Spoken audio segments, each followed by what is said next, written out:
नमो सिद्धाणं नमो आयर्याणं नमो उपाध्यायाणं नमो लोये सौवसाहोणं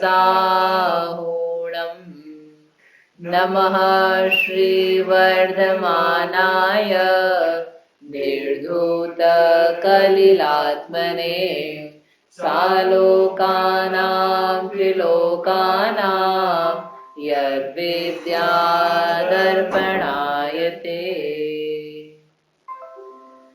ये मांगलिक ग्रंथ श्री रत्नकरण शावकाचार्य है। इसके रचयिता आचार्य भगवान श्री समंत भद्र स्वामी हैं।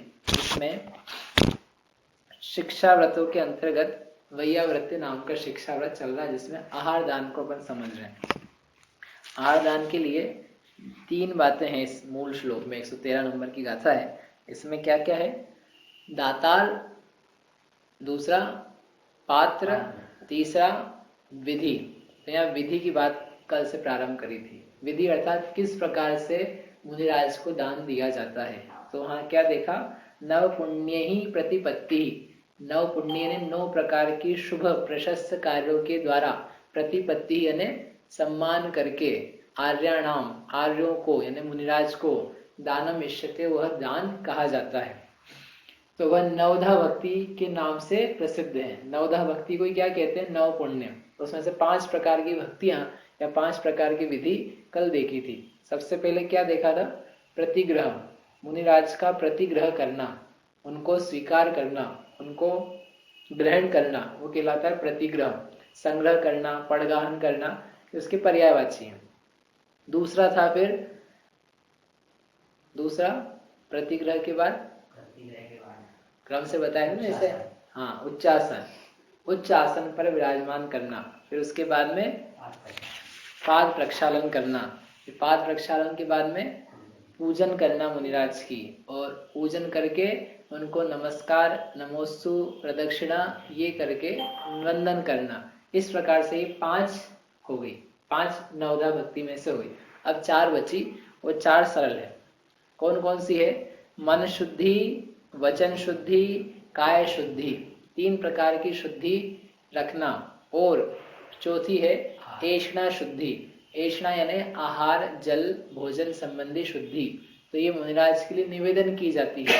हे स्वामी, मन शुद्धि, वचन शुद्धि, काय शुद्धि, आहार जल शुद्ध है, ऐसा बोला जाता है। यदि आप ऐसा नहीं बोलोगे तो मुनिराज आहार ग्रहण नहीं करते हैं। क्यों नहीं करते हैं? क्योंकि पता कैसे चलेगा कि ये यहाँ तक तो ठीक है, इनको पता था कि पाद प्रक्षालन करना, पूजन करना, लेकिन ये शुद्ध भोजन है कि नहीं, प्रासुक है कि नहीं, और इसका मन वचन काय में निर्मलता है कि नहीं। यदि किसी के कहने मात्र से, संक्लेश से या किसी अन्य प्रकार से कर रहा है तो वह योग्य नहीं है। इसलिए वह जो कह रहा है तो वो झूठ भी कह सकता है। मन में शुद्धि ना हो फिर मन शुद्धि कह सकता है। यदि झूठ कह रहा होगा तो ये उसको दोष लगेगा, उसका ये मायाचार कहलाएगा। वैसा नहीं करना चाहिए, वैसा नहीं करता है। हम तो ये मान लेते हैं कि आप कह रहे हो तो यानी ये शुद्धता से आपने कार्य किया है। आप खुद ही कह रहे हो ना, मन शुद्धि, वचन शुद्धि, तो हम ये कैसे माने कि आप झूठ बोल रहे होंगे? भाई, आप इतने श्रद्धालु हो, जैन धर्म के मानने वाले हो, और जिन शास्त्र, जिन गुरु, जिन मंदिर आदि को जानने वाले, उनको वंदन करने वाले, उन्हीं की सेवा में तत्पर रहने वाले ऐसे व्यक्ति हो, तो आप तो हमारे साधर्मी जैसे हो। तो आपके प्रति मुझे शंका पैदा हो कि ये आप झूठ बोल रहे होंगे, हम ऐसा कैसे माने? इसलिए हम, आप कह रहे हो तो हम सत्य मानते हैं। इसलिए वो मन शुद्धि, वचन शुद्धि, काय शुद्धि आप कह रहे हो, अर्थात हमारे मन वचन काय में पवित्रता है, और जो हमने आहार रखा है, जो हमारे पास उपलब्ध है, वह आपके योग्य है, वो प्रासुक है, उससे आप ग्रहण कर सकते हैं। ऐसा जान करके फिर मुनिराज आहार के लिए चालू कर मतलब जाते हैं, चौका आहार वगैरह वहां पहले, अन्यथा नहीं जाते। तो ये चीजें क्या है? मन शुद्धि, वचन शुद्धि, काय शुद्धि। बोल तो सब देते हैं, बच्चे ही बोल देते हैं, बच्चों को ही बुला देते हैं, ठीक है, वो सीख जाते हैं, लेकिन उसका भावार्थ क्या है? पहले ये मन शुद्धि। मन शुद्धि यानी हमारे मन में किसी प्रकार का संक्लेश नहीं है, हमारे मन में निर्मलता है, यह जो दान आदि हम दे रहे हैं ये किसी के दबाव के आकर के, किसी के कहने में आकर के नहीं दे रहे हैं। हमको वास्तव में प्रसन्नता है, उस प्रसन्नता से युक्त होकर के यह दिया जा रहा है। यह हमारी मन शुद्धि है। मन में संक्लेश का अभाव होना, यह मन शुद्धि है। क्रोध नहीं होना, जो गुण कहे थे ना पहले, उन गुणों को लगाना वापस यहाँ पर। वो जो दातार के 7 गुण कहे, भक्ति होना, तो भक्ति है मुझे, श्रद्धान है, इस प्रकार के गुणों से युक्त होकर के हम दे रहे हैं। मेरा परिणमन भी मन का वैसे ही चल रहा है। मेरे बहुत मुदित हर्ष भाव है, पात्र का लाभ हुआ है, आपका लाभ हुआ है, ये बहुत मुझे निर्मलता है, ऐसा मन में वास्तव में परिणाम है। इसे कहते हैं मन शुद्धि। कोई लौकिक लाभ के प्रयोजन से इसको नहीं दे रहा हूं मैं, यह मन शुद्धि। इसके माध्यम से परलोक का, स्वर्ग आदि का प्रयोजन साधूंगा, ऐसा नहीं है। इससे मेरा मोक्ष मार्ग ही सधेगा, इस प्रकार का मेरे भाव है। आहार दान देने से लाभ होता है कि नहीं? होता है कि नहीं? होता है। क्या लाभ होता है व्यापार धंधे में? व्यापार धंधे में नहीं होता है। लाभ तो होता है, लेकिन लौकिक लाभ नहीं होता है। नहीं होता है ना, हम चाहते नहीं उसको। लौकिक लाभ के कारण से हमने नहीं किया है। हम तो जो पारमार्थिक लाभ है मोक्ष मार्ग का, रत्नत्रय का, उस लाभ को ध्यान में रखते हुए आहार दान दे रहे हैं। आहार दान में लाभ की अपेक्षा तो है, बिना लाभ के कैसे करेगा?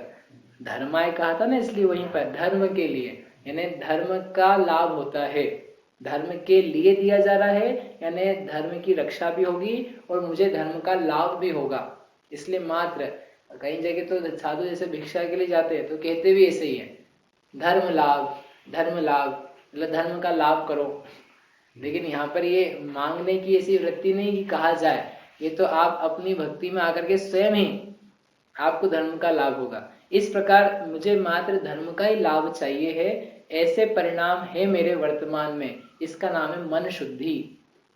इतना ना भी हो तो कम से कम इतनी स्पष्टता रहनी चाहिए कि मुझे ये जो मैं दे रहा हूँ इससे कुछ लौकिक लाभ नहीं चाहिए है, और मुनिराज संयम का साधन किस प्रकार से इनका चल जाए, एकमात्र इस भावना से प्रेरित होकर हम दे रहे हैं। और कोई दबाव क्या है? मोहल्ला है, मोहल्ले में सबके घर तो चौके लग गए, हमारे घर लगो नहीं है, तो अब अच्छा लगत नहीं है, तो इसलिए अपने को आहार 1-2 बार तो कर ही लेना चाहिए। अपन भी फिर नहीं तो अच्छा कैसे कहलाएंगे? रोज मंदिर तो अपन भी जाते हैं, अपना भी कर्तव्य है, सबने कराया है तो अपन भी कराएं। तो ये मन शुद्धि नहीं है, ये तो एक सामाजिक दबाव है, सामाजिक प्रेशर है, मोहल्ले का, लोक का भय है, लोक भय, लोकाचार के कारण से प्रेरित होकर दे रहा है। इसमें मन शुद्धि नहीं।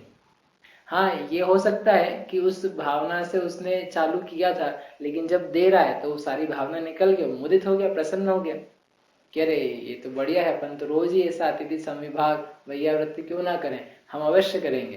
तो उस समय फिर ना भी रहे, लेकिन ऐसा परिणाम से करे यदि वही परिणाम बना रहे तो उसके क्या है? संक्लेश भाव है, दबाव है, वह भक्ति से नहीं दे रहा है। भक्ति से देता होता तो ये नहीं सोचता कि सबने दे दिया, मेरा नंबर है, मुझे देना चाहिए। ये वैसा काम नहीं है दबाव वाला, ये व्यवस्था नहीं है, ये भक्ति है। मुनिराज को आहार दान करवाना ये अपन लोगों ने व्यवस्था बना दी है, ये व्यवस्था वाला काम नहीं है। जैसे माता बालक को रखती है तो वो नंबर से रखती है कि एक दिन ये पिताजी रखेंगे, एक दिन माताजी रखेगी, एक दिन भैया रखेगा, एक दिन भाई रखेगा, और एक दिन ऐसे बांट दो। ऐसा बांटा नहीं जाता है, तो सब रखते हैं इकट्ठे, सब लोग तत्पर रहते हैं। हाँ, वो सब करते जाते हैं और बांटा नहीं जाता उसको। कुछ काम लौकिक जो होते हैं बाहरी, वो मतलब व्यवस्था के दृष्टिकोण से बांट भी दो, लेकिन उसको जो पालन पोषण है उसका हृदय से, वो तो कैसा होता है? वो सामूहिक ही होता है। ऐसे ही ये मुनिराज हैं, इनके संयम की साधना ये स्वयं कर रहे हैं, तो उनके पालन पोषण में सारे श्रावक रहते हैं, सारा श्रावक जैन समाज जो है उनकी सेवा में तत्पर है। ये है एक्चुअल वास्तविकता, और वो नहीं बन रही है तो व्यवस्था बना देते हैं। चलो व्यवस्था बनाओ, फिर भी उसमें कम से कम भली मन शुद्धि, वचन शुद्धि, काय शुद्धि तो रखना। वो भी नहीं रखो तो वो भी गया बीता, मतलब गए में भी गया काम। एक तो करेला, ऊपर से नींद चढ़ा, समझते कि नहीं बात को? करेला है ना, जैसे करेला वैसे भी कड़वा होता है, और नीम चढ़ा यानी उसमें नीम का और रंग आ जाए, नीम का और रस आ जाए, नीम के पास ही पैदा हुआ, तो नीम के गुण और खींच लिए उसने, तो एक तो पहले से ही कड़वा था, और नीम जैसी महाकड़वी चीज का और उसके ऊपर चढ़ गया वो, तो कितना कड़वा। एक तो पहले ही हमारी गड़बड़ है, और उसके ऊपर और गड़बड़ कर, तो कितना गंदा है। जानता नहीं ना, इसलिए ऐसा होता है। हम जाने समझे पढ़े तो फिर वैसा नहीं होता। अपन सब में हम में भक्ति के परिणाम है, बिना भक्ति के व्यक्ति देना नहीं चाहता। भक्ति तो रहती है, लेकिन उसमें कमी रहती है, अज्ञान रहता है। अज्ञान को ज्ञान से ही दूर किया जा सकता है। तो यदि हम इसमें स्वाध्याय आदि के प्रति तत्पर ना हो तो समझ नहीं सकते उस बात को। और लोग इस बात को ही नहीं समझ पा रहे कि पढ़ने की भी जरूरत है, सुनने समझने की भी जरूरत है। उसके बिना हमारा करना समीचीन सही नहीं होगा, हमारी भक्ति भी नहीं हो पाएगी बराबर। आज है कुछ जो है देख देख के सीखी हुई है बस। हाँ, और उतनी वहीं तक है जितना सीखा हुआ है। तो बाहरी बाहरी क्रियाएं रहती है फिर वैसी, वो आंतरिक जो है वो आंतरिक होते हुए भी नहीं हो पाता। ऐसा नहीं कि उनके नहीं किसी के भी, मतलब वो भक्ति के बिना तो इतना लगेगा कैसे व्यक्ति। मुनिराज को देख करके यदि किसी के घर आ रहे हैं आहार आदि के लिए, तो उसको प्रसन्नता हुए बिना रहती नहीं है। उसको अगर पढ़ लेना तो उसको आनंद डबल हो जाए। हाँ, यदि जान ले कि अच्छा ऐसा होता है, ऐसा रहना चाहिए, तो वो समीचीनता में आ जाए। जितना अभी आ रहा है ना उससे ज्यादा आएगा। उसको ऐसा नहीं लगेगा कि अरे ये मुनिराज से ऐसे या ये आहारदान ऐसा ना। ज्ञान तो उसको प्रकाश ही देगा ना। फिर भी लोग पता नहीं क्यों पढ़ना नहीं चाहते जानना नहीं चाहते। ज्ञान से तो मजा आनंद आता है। खैर, तो ये मन शुद्धि समझ में आई ना, समझ लेना इसको विस्तार से। फिर है दूसरी वचन शुद्धि। वचन शुद्धि क्या है?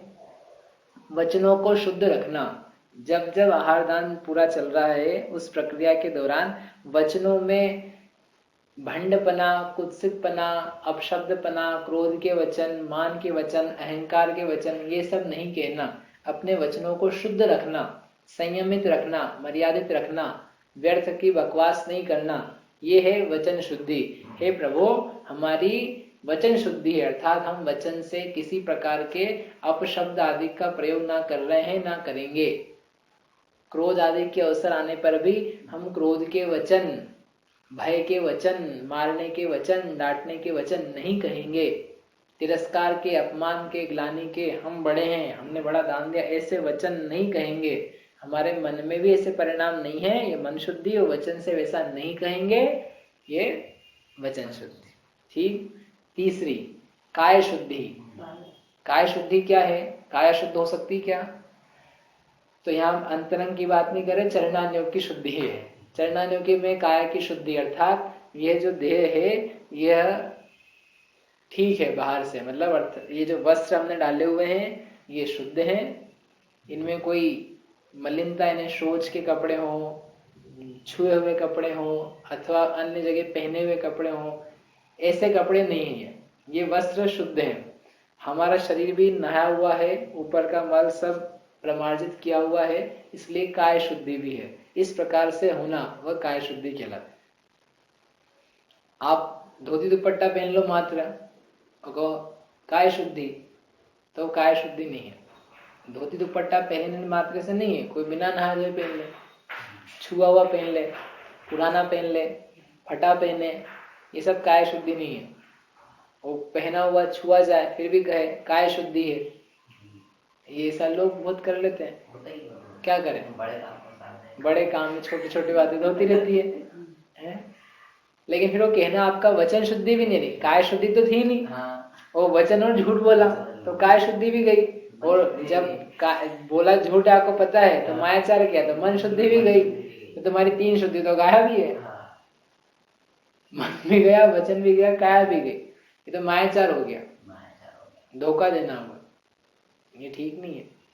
तो हम क्या करें, व्यवस्था ही थी, कपड़े ही थे तो आप बच के रहते, व्यवस्था करते वैसी। और नहीं है तो फिर जैसा वैसे जिस दे सकता है वो देगा, आप मत दे, और क्या कर सकते।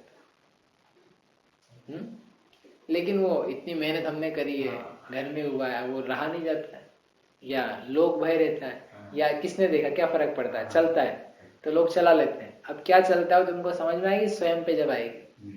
चलता तो कुछ भी नहीं है। एक रॉकेट फायर करना हो या बनाना हो इंजीनियरिंग में, उसमें एक कल्प ऊर्जा व्यक्ति इधर का उधर लगा दे, क्या फर्क चलता है, कोई दिक्कत थोड़ी ना। एक कल्प ऊर्जा ही तो है छोटा सा। क्यों, आप गाड़ी चलाओ साइकिल की, ब्रेक का एक ढेबरी ढीली हो, एक ही चलता है, क्या फर्क पड़ता है, चल लेना। कि जब सामने गाड़ी आएगी ब्रेक नहीं लगेगा तब तुमको समझ में आएगी उसकी एक की कितनी कीमत है। ऐसे ही ये जितना है भक्ति या शुद्धियां, ये सब यथायोग्य है, आवश्यक है तब तो लिखी है, आवश्यक नहीं तो थोड़ा लिखते हैं। उनको जबरदस्ती एक्स्ट्रा से ना भरना है कि ये सब ये सब ये सब होना ही चाहिए। तो इसलिए वो जो शुद्धि है, उस शुद्धि को बनाए रखना है श्रावक का, दातार का कर्तव्य है। ये जानता नहीं है, उसका महत्व नहीं जानता है, तो फिर वो कैसा भी काम कर लेता है, लेकिन वो ठीक नहीं है। ऐसा करके ये हुई 3 शुद्धियां। ठीक, चौथी क्या है? आहार जल शुद्ध है। आहार जल शुद्ध है ना, ऐष्णा शुद्धि, भोजन हमारा शुद्ध है, प्रासुक है। भोजन शुद्धि यानी जो हमने भोजन बनाया है, उपलब्ध है, वह मर्यादित है, प्रासुक है, उसमें त्रस हिंसा का कोई संबंध नहीं है, उसमें घी, तेल, बेसन, मसाले, जल आदि जो भी प्रयोग किया है उसमें कोई दोष नहीं है, वो लिया जा सकता है। ऐसा अपन जो कह रहे हैं ना, वो ही उसका अर्थ है कि आहार जल शुद्ध है, यानी वो आपके लायक है।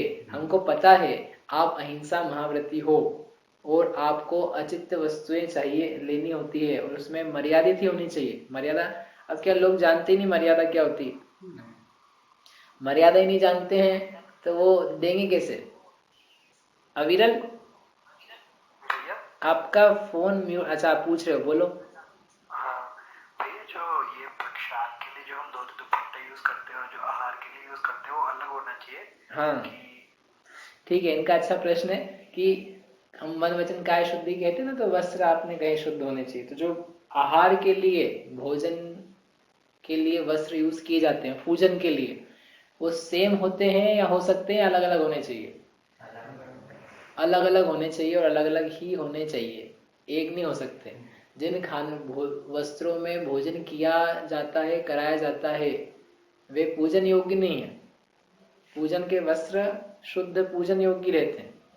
आहार के संबंध से तो उनमें मलिनता, दोष, जीव आदि की उत्पत्ति के प्रसंग रहते हैं। आप धो भी लो, लेकिन क्या है, वो भोजन की चीज भोजन जैसी रहती, इसलिए एक जैसे नहीं हो सकते, कभी वो एक नहीं होते। कई लोग क्या करते हैं कि वहीं पर ग्रहण बना क्या लेते हैं, मंदिर की पहन लेते।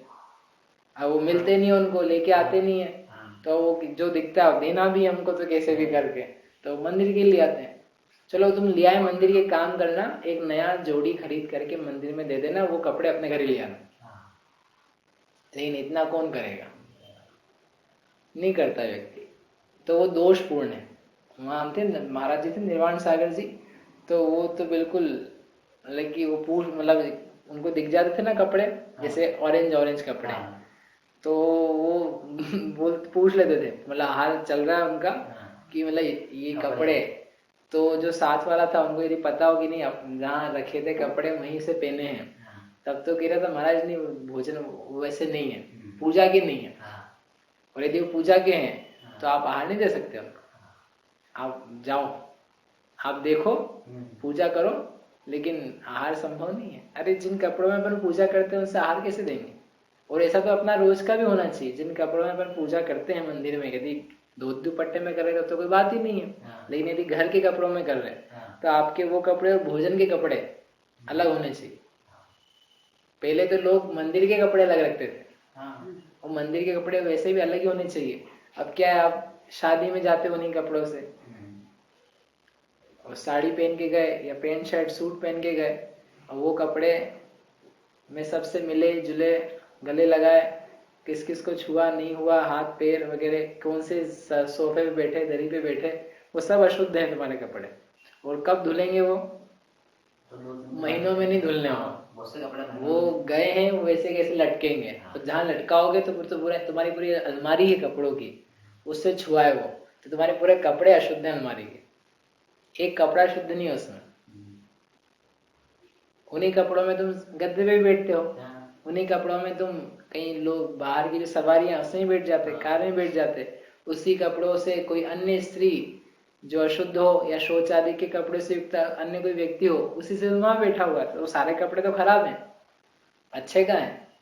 तो लौकिक वो जो पहले लोग थे वो अलग ही रखते थे, मंदिर के कपड़े अलग, आज भी रखते कई लोग मंदिर के कपड़े यही। मतलब आप देखो कोई लोग वो एक ही कपड़ों में दिखेंगे मंदिर में, उनके कपड़े बदले हुए नहीं दिखेंगे कि रोज नए नए कपड़े। तो लोग कहते हैं रोज एक ही कपड़े में आते हैं, इनके पास कपड़े ही नहीं है। कहते तुमको कपड़े ही दिख रहे, ये नहीं दिखता ये शुद्ध में आता है रोज, तुमसे ज्यादा अच्छा है। तुम तो पता नहीं कैसे आ जाते हो, मंदिर की चीजों को अलग खराब करते। एक कपड़े में जाए उसमें क्या दिक्कत? अरे धोती दुपट्टा है स्टैंडर्ड, उसमें जाए, उसमें पूजा करे और आए भोजन के लिए चेंज करे। क्या मिताली? भैया जैसे अभिषेक करके आए हैं, जैसे अगर पापा अभिषेक करके आए हैं और फिर उसी में भोजन ले रहे हैं और फिर धुल के मतलब वो यूज होंगे, तो ऐसे उसमें भोजन नहीं लेना चाहिए? नहीं, भोजन के जो वस्त्र हैं वो अलग ही होने चाहिए। उन्हीं वस्त्रों से धोती दुपट्टा से पूजा और पूजन वाले कपड़ों से भोजन करना वो श्रेष्ठ नहीं है। नहीं, और आहार दे सकते हैं उसी से, मतलब नहीं, धुल के ही, जैसे नहीं, सोने का जो सोना जो भी हो। नहीं, पूजा के कपड़े अलग चाहिए हैं, आहार के कपड़े अलग चाहिए हैं। हेलो, अच्छा ओके भैया, ठीक है। हाँ बोलो हिमालय। हाँ बोलो भैया आहार मुनि भगवंतों को दे रहे हैं ना, फिर दिक्कत क्या है? हाँ, तो दिक्कत क्या है? आहार की जो क्रिया है वह अलग प्रकार की है और पूजन करने की क्रिया अलग प्रकार की। मुनि भगवान की उन्हीं कपड़ों में पूजा करो वो चलेगा, लेकिन आहार जो है उसमें घी तेल आदि का संबंध वो सब बना रहता है, इसलिए वो वस्त्र फिर भोजन के लायक ही हैं, वो उसके लायक नहीं रह गए। क्योंकि आहार आप पूजन ही करो उनकी तो वो चलेगा कि आप उन्हीं कपड़ों में पूजा कर सकते कि नहीं, जिन कपड़ों में भगवान की पूजा करी वो चलेगा, पूजा तक ठीक है। आहार करने कराने में ठीक नहीं है, वो बहुत स्ट्रिक्ट है। क्या लोग जानते नहीं ज्यादा, तो चलता सब मंदिर के कपड़े उठा लाते, लेकिन सही नहीं। उठा लाए वो पहन के आहार दे लिया, फिर उनको अपना आहार में रख लो कपड़ों। अब आप रख लो और मंदिर को पैसा दे दो उसका। ऐसा नहीं उठा लाए, जब आपने कहा था साहब वही रख लेना, कपड़े ला के दे दो। हाँ, तो आप मंदिर की वो करो बराबर। आहार करने के बाद फिर आप उसमें पूजा नहीं कर सकते। हाँ, पूजा वाले कपड़े में आहार तो आप दे सकते हो। हाँ, ये सब भी कई जगह कर लेते कि जब पूजा वाले कपड़े हैं, हाँ, वो पुराने हो गए समझ लो, हाँ, तो वो अपन ने आहार में रख लिए, अब हम उस पर पूजा नहीं करेंगे उन कपड़ों से वापस, अब हमने आहार में ही रख लिया, पूजा के लिए नए लिया है तो वो अलग कर ली, कोई दिक्कत नहीं, वो चलेगा। एक बार आहार दे लिया तो पूजा में वापस यूज नहीं। हाँ, वो नहीं करना चाहिए। हाँ भैया जैसे जो ब्रह्मचारी वगैरह होते हैं तो उनके पास तो जैसे दो ही जोड़े होते हैं, धोती दुपट्टा है, जैसे जो भैया जी वगैरह होते हैं महाराज जी के साथ में, हाँ, तो वो तो वही अभिषेक के लिए वही यूज करते हैं, प्रक्षाल के लिए, और फिर धोके वही आहार के लिए अगले दिन यूज कर रहे हैं। नहीं, उनके पास रहते हैं एक्चुअली अलग अलग कपड़े, वो 2-3 जोड़ी रखते हैं जिनमें वो आहार के और पूजन के अलग, जैसे रात को जो धो के सुखाते हैं ना, तो उनकी पूजा के वो शुद्ध कपड़े रहते हैं उनके पास। अच्छा, कोई यदि नहीं रखते हैं तो उनको रखने चाहिए। मतलब इतनी वो वस्त्र की मर्यादा ऐसा नहीं कि एक जोड़ी रखना है अपने कपड़ा, 2-3-4 जोड़ी जो है आवश्यक उसको रखते हैं और रखना चाहिए, क्योंकि वो अलग अलग रहते हैं। ठीक है, समझ में? यह काय शुद्धि बात कहीं चल रही थी, आहार शुद्धि। आहार जल भी शुद्ध है। अब क्या है आहार जल शुद्ध में है? मुख्य रूप से मर्यादित भोजन। मर्यादित भोजन अर्थात हर पदार्थ की, खाद्य पदार्थ की अवधि बताई गई कि कितने दिन तक इसमें त्रस्त जीवों की उत्पत्ति की संभावना नहीं है, उसके बाद में इसमें त्रस्त जीवों की उत्पत्ति हो सकती है, हो ही जाएगी ऐसा नहीं, लेकिन वो योनि बनने के योग्य हो, योनि हो गई उसमें, योनि यानी जीव पैदा होने का वो स्थान हो गया है। अब मां जीव पैदा हो भी सकता है, हो भी गया हो, हम कह नहीं सकते हो ही गया, लेकिन वो सस्पेक्टिबल है, अब आप उसको यूज नहीं कर सकते। जैसे वर्षा ऋतु में आटा बेसन की मर्यादा कितनी होती है? 3 दिन की। सर्दी में सर्दी के दिनों में 7 दिन की, और गर्मी के दिनों में 5 दिन की, ऐसी रहती है। अब हमने जो बनाया है, बना हुआ है, हम जो प्रयोग कर रहे हैं वो इसी प्रकार का है। ऐसा आप जब आहार शुद्धि कह रहे हो उसका अभिप्राय है। हमने जो घी वापरा है वो घी बाजार का लाया हुआ, डेयरी का, अमूल का शुद्ध घी वो नहीं है, तो कौन सा है फिर? जो घर में बनाया है, घर में बनाया तो कौन से घी का, कौन से दूध का बनाया है, लोग उसको ही शुद्ध मानते हैं। शुद्ध घी हमारा क्या शुद्ध घी है, हम घर में ही बनाते हैं, बाजार का नहीं लाते हैं। क्या बहुत अच्छी बात है, लेकिन दूध से बनाते होंगे तो कौन सा दूध जो आता है ना रोज का दूध, उससे बनाते हैं।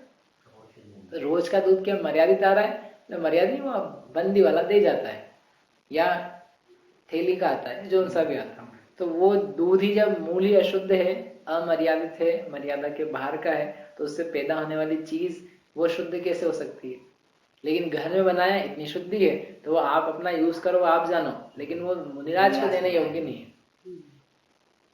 ठीक है, कोई बात नहीं, हमने तो मर्यादा के दूध का ही बनाया है, तो मर्यादा के दूध का तो बनाया है।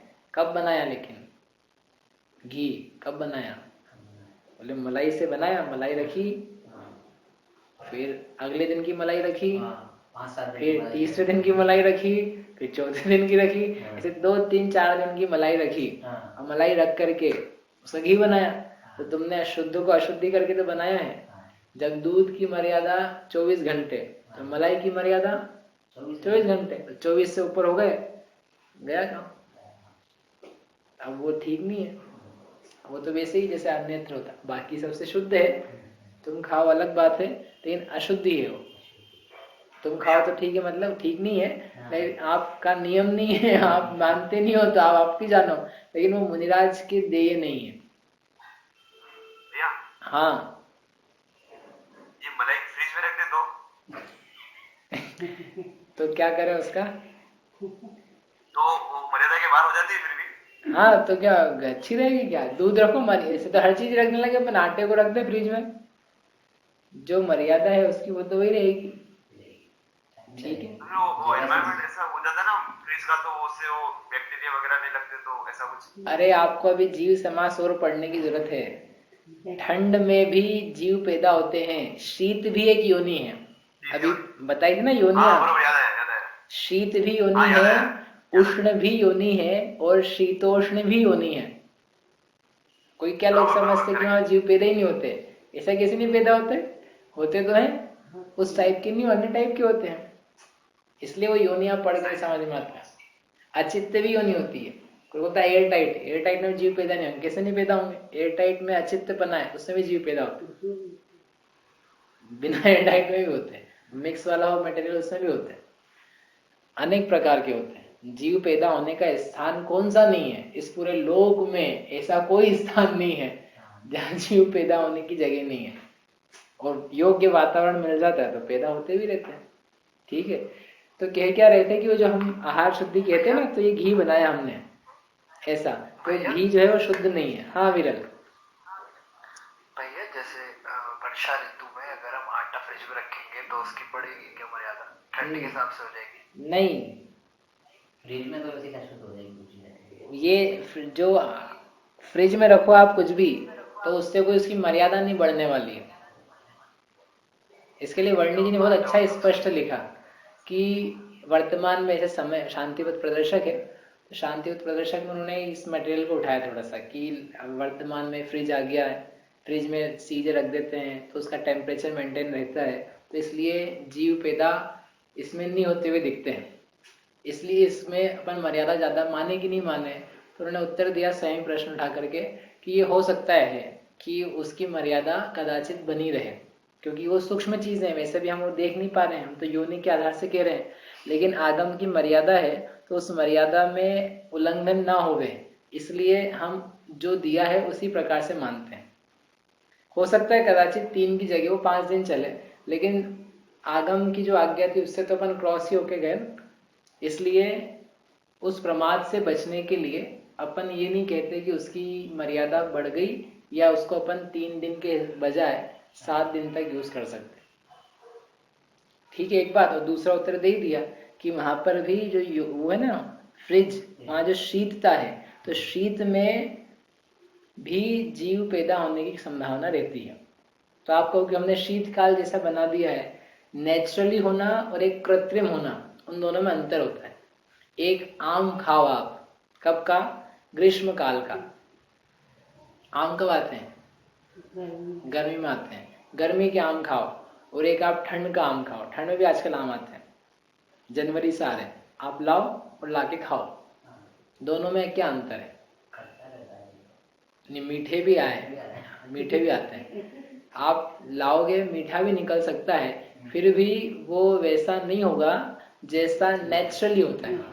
एक पकाया गया अलग वातावरण में और एक उसी में पका वो अलग होता है।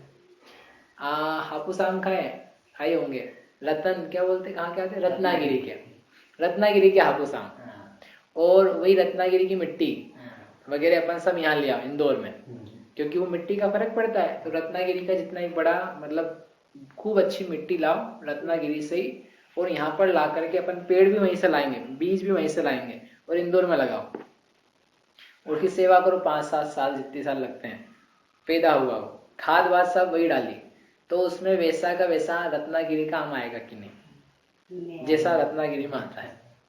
नहीं आएगा। अब आपने किया नहीं है ना। पानी का फर्क पड़ जाता है। पानी भी आपको वहीं से ला देंगे कि पानी ला सकते हो, हवा कहाँ से लाओगे, धूप कहाँ से लाओगे, वो वातावरण कहाँ से लाओगे, इसलिए फर्क पड़ जाएगा। ऐसे ही ये चीजें हैं, मतलब वो जो नेचुरली ठंड है, गर्मी है, बरसात है, तो उसमें योनि की संभावना पैदा होने की और अन्य वैसा वातावरण बना के करना, तो उसमें वो चेंज नहीं मानते, वो वैसे ही की वैसी चल रही, वो तो कृत्रिम है, हो सकता है उसके कारण दोष और ज्यादा बन जाए। इसलिए फ्रिज में रख देने से चीजों की मर्यादा बढ़ी हुई नहीं मानी जाती। ऐसी चीजों को गर्म करके गर्मी के हिसाब से रख दे कोई, गर्मी के भी साधन आते हैं गर्म रखने के, तो गर्म करके रखे तो 5 दिन की नहीं हो जाएगी उसकी, हो सकता है उसमें जीव ज्यादा पैदा हो जाए, ज्यादा गर्मी मिल जाएगी ना उसको तो जल्दी पैदा हो जाएगी। हाँ मिताली, भैया बूरा की मर्यादा जैसे बोलते हैं 30 दिन की हो जाती है, इसमें 30 में, तो बूरा में जैसे बूरा बनाते में तो पानी आता है, तो फिर 30 दिन की कैसे हो जाती है, मतलब पानी उसमें यूज हो गया। हाँ बूरा, पानी की जो मिठाइयाँ होती है, नमकीन होती है, उनकी तो 3-3 दिन की उतनी होती है मर्यादा। बराबर, पानी इनका ये है कि बूरा की मर्यादा 30 डेज हो जाती है ठंड के दिनों में। बूरा क्या है कि उसमें पानी डालते हैं, फिर पानी उसका सारा सुखा दिया जाता है। वो जो बूरा है उसका जब बनाया जाता है ना, तो पानी के अंश उसमें बिल्कुल भी रह नहीं गए, इसलिए उसकी मर्यादा अधिक मानी जाती है। बाकी आप जो मिठाई वगैरह बनाते हो तो उसमें कुछ उसका गिलास पानी का है, वो किन्हीं अंशों में बना रहता है। जैसे आप चक्की बनाओ बेसन की, तो उसमें सूखा मतलब जम भी जाए वो, फिर भी उसमें एक आर्द्रता बनी रहती है, वो बिल्कुल सूखी नहीं हो जाती। आप छोड़ की चक्की बनाओ, आप कुछ भी बनाओ, भजिया नहीं क्या बोलते, मिठाई वगैरह, तो उसमें पानी यदि डाला है तो उसका कुछ अंश किसी रूप में बना रहता है, इसलिए उसको क्या कहते हैं, ये 1 दिन की मर्यादा वाला है। और वही बूरा बनाया तो 30 दिन का हो जाता है ठंड के दिनों में। ठीक। और जैसे भैया जो नमकीन, तली हुई नमकीन है, तो उसमें भी पानी का अंश मानेंगे, जैसे तेल वगैरह हो। हाँ, तो वो जो तली हुई चीजें रहती है ना, उनको 24 घंटे की मर्यादा। अच्छा, तो उसमें पानी का अंश हो गई। हाँ, वो तलने की जो प्रक्रिया उसकी, उसमें वो 24 घंटे ही मान्य होती है। उसमें नमक पड़ गया ना, नमक वाला है वो, नमक की मर्यादा है तलने पर 24 घंटे ही रह जाती है।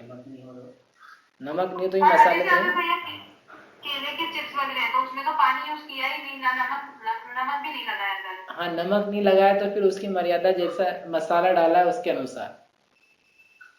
नहीं, मसाला भी नहीं डाला, अगर मतलब ऐसी सूखी रखी बिना पानी बिना नमक मसाले की तो। हाँ, तो फिर वो कोई दिक्कत नहीं, वो 15 जब तक खराब नहीं हो जाए, 5-10 दिन वो आप उसको ले सकते हैं। ठीक है, अब ये मर्यादा के प्रश्न अपन कल करेंगे, अभी यहीं तक करें। हाँ बोलो।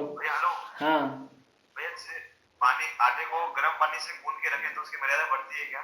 नहीं, आटे को गर्म पानी से गूंदा तो गूंद करके उसकी 6 घंटे की मर्यादा है आटे की। 6 घंटे? हाँ 6 घंटे तक आटा गीला रहता है? हाँ, आटा तो 24 घंटे गीला रह सकता है, लेकिन उसकी मर्यादा 6 घंटे की है। जिस पानी से अपन गूंद रहे हैं वो पानी की मर्यादा 6 घंटे, 12 घंटे, 24 घंटे की नहीं, सामान्य हो तो भी चलेगा वो 6 घंटे, वो पानी आटे के साथ मिक्स हो गया ना, तो वो 6 घंटे गूंथा हुआ आटा, उसकी 6 घंटे मर्यादा रहती है। अंदर मूड गीला रह जाए तो भी इसमें ऐसा हो जाता है, ऐसा सुना है हमने। नहीं, 6 घंटे उसकी मर्यादा। तो आप आटा गूंदो और 6 घंटे बाद रोटी बनाओ तो वो शुद्ध है आटा मतलब? हाँ। ओके। और इसमें आहार शुद्धि क्या है वो थोड़ा अपन विचार करेंगे। मतलब यही ये पूछ रहे हैं तो अपन इसलिए कह रहे हैं, समझ रहे हैं कि ये दोष ना बने, जब आहार आदि स्वयं करते हैं तब और अन्य को कराएं तब तो आहार शुद्धि होती है, अन्यथा पता नहीं है तो आहार शुद्धि कैसे बनेगी। ऐसी शुद्धियों को हम ध्यान रख करके आहार जाने प्रवृत्त हो गए, ऐसी मंगल भावना से। जा वाणी के ज्ञान ते सूझे लोकालोक, सो वाणी मत सग्नवो सदा देत हो।